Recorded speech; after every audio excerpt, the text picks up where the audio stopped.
உனக்காக ஒரு பெரிய கிஃப்ட் ஒன்று ரெடி பண்ணியிருக்கேன் நான், தெரியுமா? உனக்காக பாத்ரூமில் ஏசி பெட்டு உனக்காகவே ஸ்பெஷலாக இடம் வாங்கியிருக்கேன் பாத்ரூம் கட்டுறதுக்கு. ஏசியோட பெட்டோட அங்கேயே நீ கொடுத்துன பண்ணலாம். உனக்கு எது வேணாம், ஒரு ஃபோன் கொடுத்து உள்ளே அமுச்சு விட்ருவேன், அங்கே நீ வாழு. எனக்கு ஒரு டவுட்ரா, பாத்ரூம்ல போய் 1/2 மணி நேரம் உட்காந்துட்டு வரீங்க, என்னதான் பண்ணுவீங்க?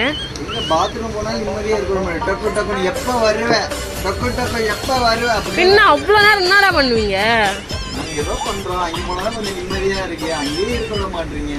அதான் என்ன பண்ணுவ?